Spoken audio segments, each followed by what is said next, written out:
Hi everyone and welcome back to the channel. You know that feeling when you graduate, you get a job, you're paying your own rent and you think you finally made it? And then you realize you're just a full-time professional at pretending you have it all together.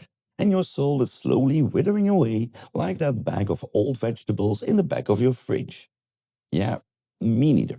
Totally not speaking from personal experience. But if that little description gave you a sudden existential cold sweat, then you're probably the perfect audience for today's review. The manga we're talking about is Inio Asano's masterpiece, Solanin. But before we dive into this beautiful, bittersweet, and sometimes brutal world of this story, do me a huge solid. Smash that like button, and if you're new here, hit subscribe and ring that bell. It really helps me out, and let's grow the channel together. Okay, so let's get into what Solanin is all about. This is a short, two-volume slice of life drama that perfectly captures the mood of a generation feeling lost and confused. We follow Meiko Inoue and her boyfriend Naruo Tenada, a couple of years out of college. Meiko's an office lady at a job she absolutely despises, a safe route she took right after graduating. She feels like a washed-up adult passively waiting for some kind of epiphany. Her boyfriend, Taneda, is a freelance illustrator who barely makes enough to help out with rent, and he's basically given up on his true passion, music. The whole story kicks off when Meiko hits a breaking point and impulsively quits her job. This sudden, unplanned leap of faith inspires Taneda to do the same. He quits his part-time gig to finally focus on his band, Rotti, and with a proper original song. It's a moment of pure hope and optimism, where they're finally chasing their dreams and breaking free from the mundane. And then, without any warning, the universe throws a massive, devastating curveball.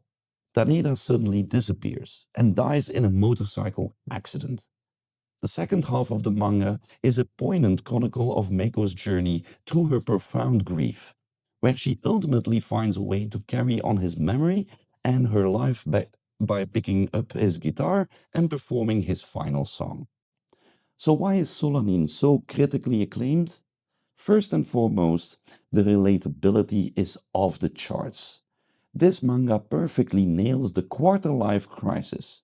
It's an earnest, unfiltered look at what it feels like to be a 20-something with no clear direction. It's a story that tells you in no uncertain terms that it's okay to be ordinary and to find contentment and purpose in an unremarkable existence. It's not about being a rock star, it's about the honest personal struggle of the creative process. And let's talk about the art. Asano's style is absolutely a masterclass. He uses this technique where he takes real-life photographs of Tokyo and then meticulously draws over them to create these hyper-detailed, incredibly realistic cityscapes. It makes the world feel so tangible and real.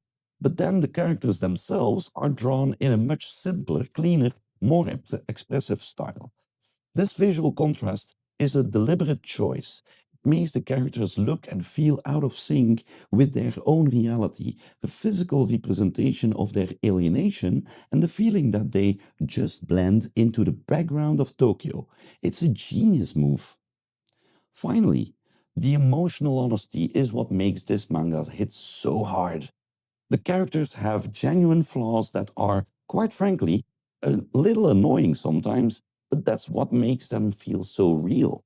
Asano, who has been described as a voice of his generation, says that manga is all about drawing people and capturing their imperfections.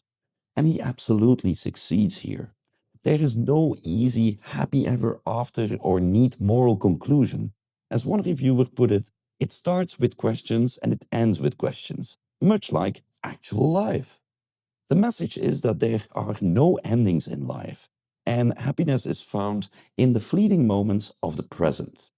The real-life collaboration with the band Asian Kung Fu Generation, where Asano actually wrote the lyrics for the movie's theme song, adds this incredible meta-narrative layer that blurs the line between fiction and reality in the most beautiful way.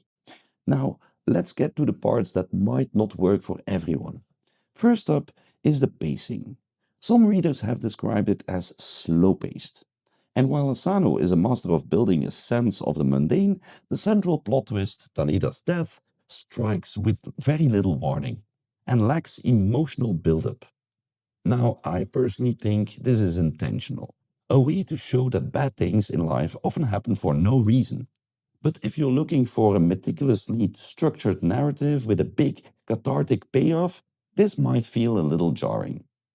Another criticism, particularly from those who have read Asano's other works like Goodnight Pumpun, is that Solanin can sometimes feel like it doesn't have a clear point. It's so focused on realism and misery that some argue it replaces proper structure with just, well, reality.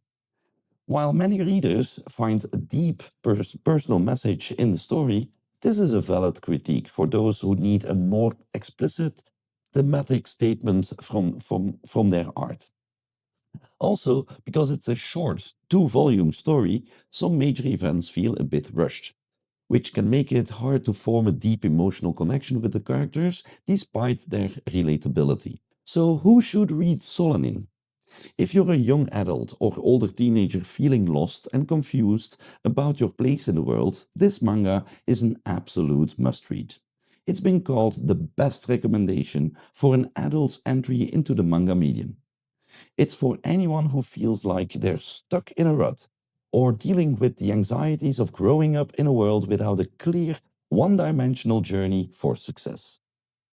But who should probably skip this one?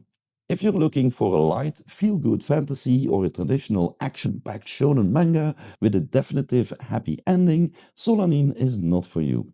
This is a grounded, often melancholic, slice-of-life drama with themes of grief and loss. It's not about magical girls or ninja battles. It's about the very real, often painful, struggle of being human. Ultimately, Solanin is a testament to the power of the unremarkable.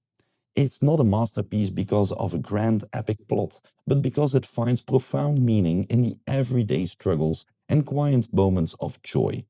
It's a story that doesn't give you answers. It just reminds you that it's okay to still be asking the questions. Thanks for watching. Let me know in the comments if you've read Solanin and what you thought about it. Do you think it's a hopeful story or a depressing one? And as always, thanks for hanging out. I'll see you in the next one.